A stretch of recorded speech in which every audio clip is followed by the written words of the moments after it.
అరెస్టులు చేయకూడదని అదే హైకోర్టు ఆదేశాలు ఇచ్చింది. న్యాయమూర్తులను విమర్శించిన వాళ్ళని అరెస్ట్ చేయమని ఆదేశించింది. ముఖ్యమంత్రిని తిట్టినా విమర్శించినా అరెస్ట్ చేయొద్దని అదే కోర్టులు ఆదేశాలు ఇచ్చినాయి. ఇది నడుస్తున్నటువంటి సందర్భంలో అప్పుడు దాన్ని తప్పుపడతా వచ్చింది వైఎస్ఆర్ కాంగ్రెస్ పార్టీ. ఇంకొకటి, ఆ టైంలో సోషల్ మీడియా పోస్టులకి సంబంధించి అరెస్టులు చేస్తే ఆ అరెస్టులకి రిమాండ్లు ఇస్తే మ్యాజిస్ట్రేట్ల మీద కూడా చర్య తీసుకుంటామని హైకోర్టు ఆదేశాలు ఇచ్చింది. దాంతో మ్యాజిస్ట్రేట్లు ఒక్క దాంట్లో కూడా రిమాండ్ ఇవ్వకుండా పోలీసులు అట్లా పెట్టగానే పంపించేసేవాళ్ళు. దాన్ని ఐటీ యాక్ట్ కింద పెట్టేవాళ్ళు. ఈ ఐటీ యాక్ట్ చెల్లదని సుప్రీంకోర్టు 2016లోనే తీర్పిచ్చింది. ఆ ఇచ్చినటువంటి తీర్పుని మీరు పట్టించుకోవట్లేదు, మీరు అదే సెక్షన్ల కింద కేసులు పెడుతున్నారు, రాష్ట్ర ప్రభుత్వాన్ని అడిగింది.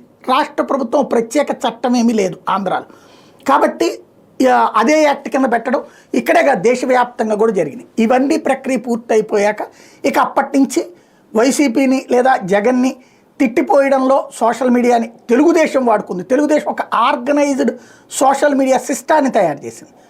అదే సందర్భంలో వైఎస్ఆర్ కాంగ్రెస్ పార్టీ ప్రభుత్వంలోకి వచ్చేటప్పటికి సోషల్ మీడియా వింగ్ని ఆర్గనైజ్ చేసే క్రమంలో అంతకుముందు స్వచ్ఛందంగా వాళ్ళంతటా వాళ్ళు పనిచేసే వాళ్ళందరినీ పక్కన పెట్టేసి సొంత టీములు ఏర్పాటు చేసుకోవడంతో ఈ ఇద్దరి మధ్యన గ్యాప్ రావడంతో వైసీపీని డిఫెండ్ చేసేవాళ్ళు కరువు అయ్యారు.